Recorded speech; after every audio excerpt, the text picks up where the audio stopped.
Study IQ IAS, आपका selection हमारा mission. देखिए, जब भी कोई स्टूडेंट ऑप्शनल सब्जेक्ट चूज करता है तो उसके दिमाग में बहुत सारे सवाल होते हैं, पर मैं आपको दो तीन चीजें बता दूं जिसको आपको बेस बिल्कुल नहीं बनाना चाहिए ऑप्शनल सब्जेक्ट चूज करते वक्त। एक, आपका ऑप्शन चूज करने का स्टाइल ये होता है कि आप भीड़ के साथ जाना चाहते हैं, कि मेजॉरिटी बच्चे कौन सा ऑप्शन चूज कर रहे हैं आप उसी के साथ जाना चाहते हैं, या फिर आजकल ऑप्शन सब्जेक्ट कौन सा फेमस है इसके बेसिस पर आप किसी ऑप्शन सब्जेक्ट को चूज करते हैं। कई बार स्टूडेंट्स एक ऑप्शन को इसलिए चूज नहीं करते हैं क्योंकि उन्हें उसके बारे में कोई आइडिया ही नहीं होता है। तो पॉइंट ये है कि दोनों तरीके गलत हैं, कि आपने एक सब्जेक्ट को तो सिर्फ इसलिए इग्नोर कर दिया क्योंकि आपको उसके बारे में कोई आइडिया नहीं था, और एक सब्जेक्ट को आपने इसलिए चूज कर दिया क्योंकि भेड़ चाल चल रही थी, हर एक स्टूडेंट उसी ऑप्शन को चूज कर रहा था। तो my suggestion is choose your option wisely. क्यों? क्योंकि ऑप्शन सब्जेक्ट आपके सिलेक्शन में सबसे बड़ा डिसाइडिंग फैक्टर हो सकता है। और ये सिर्फ इसलिए नहीं क्योंकि ऑप्शन सब्जेक्ट यूपीएससी के सिलेबस का पार्ट है, इसलिए क्योंकि जो अगर आप स्कोरिंग पैटर्न देखेंगे टॉपर्स का, तो एक चीज आपको रियलाइज होगी कि जितने भी टॉपर्स हैं उनका सिलेक्शन में सबसे बड़ा कंट्रीब्यूशन उनके ऑप्शन सब्जेक्ट का होता है। क्योंकि जीएस होता है 1000 मार्क्स का और उसमें एवरेज स्कोर्स होते हैं अराउंड 400 मार्क्स, लेकिन ऑप्शनल सिर्फ 500 मार्क्स का होने के बावजूद टॉपर्स के मार्क्स आते हैं 300 से ज्यादा। और अगर बात है 300 से ज्यादा मार्क्स लाने की, तो I think anthropology is one such optional which has been consistently performing well in the past few years, जहां पे कई लोग टॉप रैंक्स यानी कि फर्स्ट रैंक जैसे अनुदीप दुरिशेट्टी, उसके बाद कई लोग टॉप 10 में और टॉप 100 में भी आए हैं।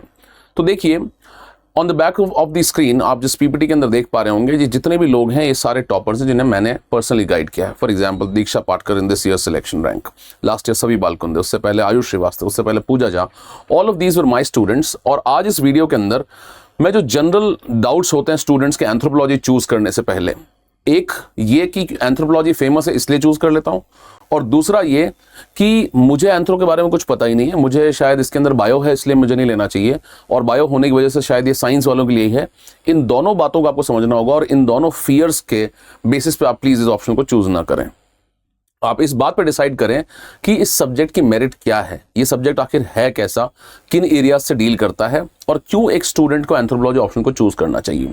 तो देखिए, कुछ कॉमन क्वेश्चंस होते हैं कि पहले ऑप्शन को चूज कैसे करना है, दूसरा होता है कि बाकी बहुत सारे टॉपर्स क्यों एंथ्रोपोलॉजी ऑप्शन को चूज कर रहे हैं, तीसरा जो सबसे आई थिंक डिफिकल्ट क्वेश्चन है, और आई थिंक ये बहुत ज्यादा इन्फ्लुएंस भी करता है लोगों की चॉइस को, कि क्या बायो बैकग्राउंड वाले स्टूडेंट्स ही इस ऑप्शन को चूज कर सकते हैं, और मैं आपको बताऊंगा कि ये बिल्कुल ही गलत सोचना है।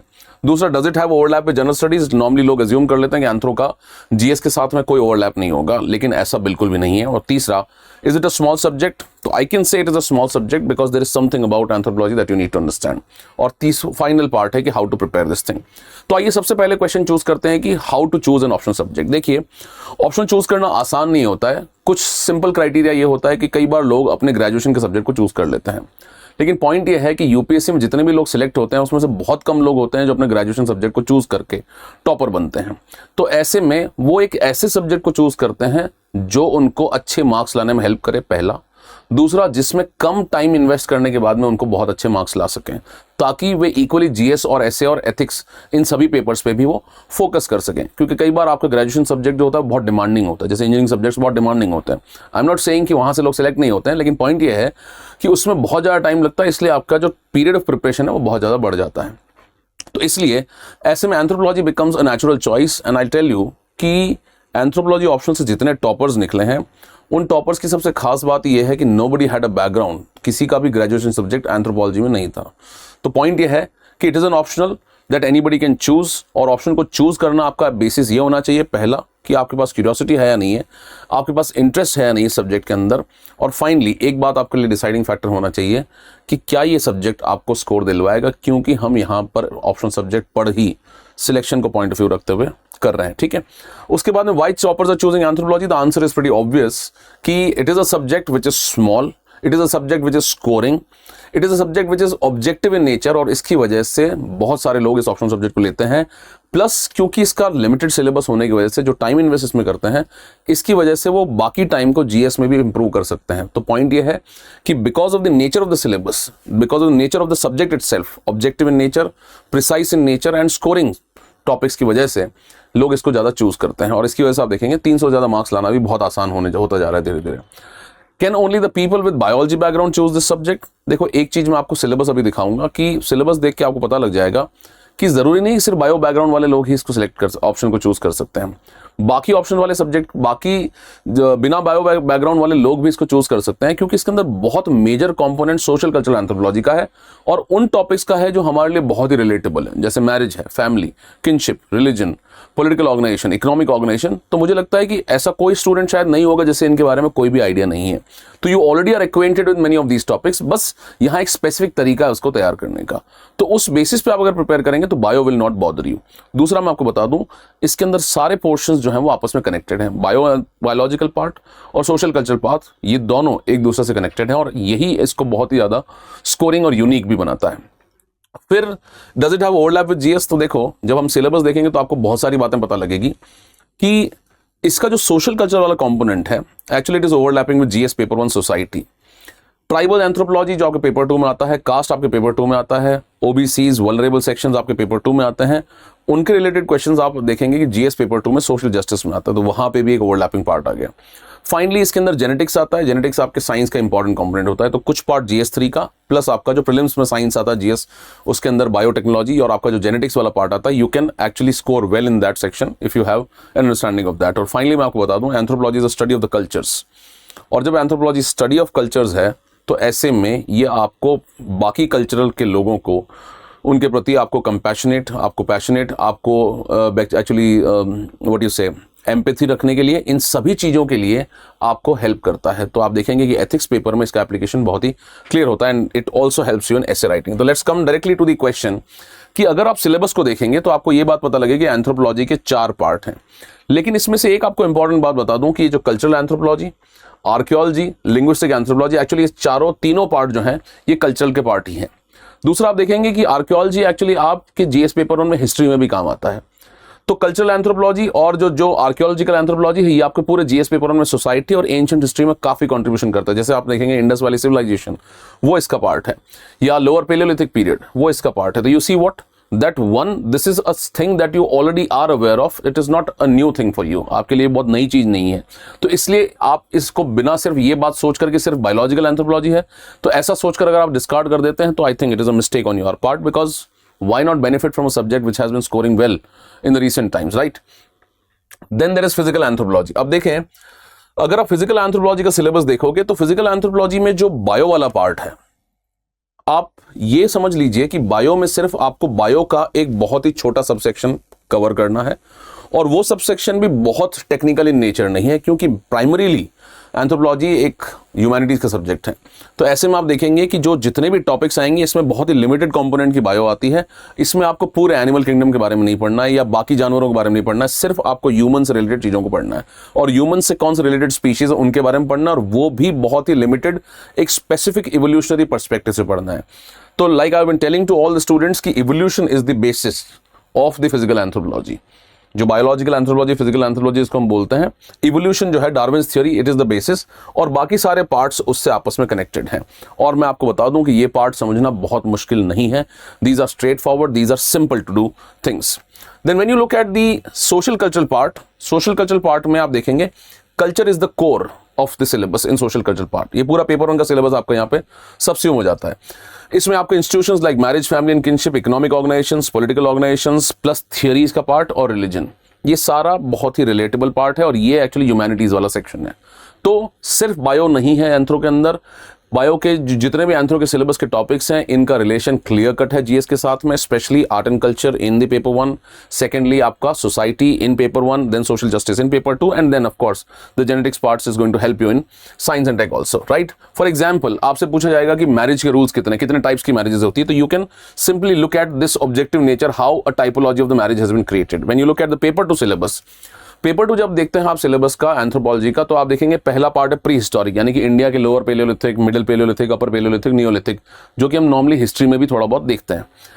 उसके बाद में ट्रेडिशनल इंडियन सोशल सिस्टम, जैसे इंडिया के क्या वैल्यू सिस्टम्स हैं जो हमारे मेजॉरिटी रिलीजन ने दिया, जैसे फॉर एग्जांपल हिंदुइज्म ने क्या वैल्यूज हमें दी, तो जैसे आपने सुना होगा पुरुषार्थ, धर्म, अर्थ, काम, मोक्ष, या ऋण, या फिर आप देखेंगे वर्णाश्रम, तो इनके बारे में डिस्कशन है। आई think everybody is aware of these things, ठीक है। तो उनको हमको थोड़ा सा और स्पेसिफिकली थोड़ा सा एंथ्रोपोलॉजिकल बना के फिर पढ़ना होता है। Then there is caste system, I think everybody has a curiosity about the caste system, और आप देखो कि पेपर 2 में सिर्फ इतना ही सिलेबस है, traditional Indian social system, caste system, tribal anthropology और विलेज एंथ्रोपोलॉजी, राइट, और साथ में इंडियन एंथ्रोपोलॉजिस्ट का कंट्रीब्यूशन। तो आप देखते हैं कि पेपर 2 रिलेटिवली बहुत छोटा है और इस छोटे होने की वजह से ही एंथ्रोपोलॉजी लोग बहुत ज़्यादा चूज करते हैं। पेपर 1 डिसेंटली बड़ा है, बाकी सब्जेक्ट्स के जैसा ही है, लेकिन पेपर 2 जो है वो रिलेटिवली छोटा है। और पेपर 1 बड़ा तो है सिलेबस में, लेकिन वो बहुत ही स्ट्रेट फॉरवर्ड है, ऑब्जेक्टिव है नेचर में। मतलब ये नहीं है कि उसमें बहुत ज़्यादा सब्जेक्टिविटी है, बहुत ज़्यादा एनालिसिस की जरूरत है। तो पॉइंट ये है, because the nature of the subject is objective, paper 2 is smaller, it has social cultural anthropology also. तो if you remember the question that I asked you in the beginning, तो आपको ये पता लगेगा कि एक्चुअली इसको प्रिपेयर करने के लिए आपको बहुत ज़्यादा डरने की जरूरत नहीं है। आप अगर इस बात की वजह से एंथ्रो चूज नहीं कर रहे थे कि ये सिर्फ बायो वालों के लिए या सिर्फ टेक्निकल है, तो I think you should be very much assured कि इसका उससे कोई बहुत ज़्यादा इन्फ्लुएंस नहीं होता है। दूसरा, आप बाकी सब्जेक्ट्स भी तो आके पढ़ते हैं जब आप आते हैं प्रिपरेशन करने के लिए। कई लोग इकोनॉमी बैकग्राउंड से नहीं होते हैं, कई लोगों ने हिस्ट्री नहीं पढ़ी होती है, तो फिर भी वो तैयारी करते हैं और सीख जाते हैं। तो पॉइंट ये है कि if you come with an open mind and a curiosity to learn, it is something that is going to help you out in the long run, right.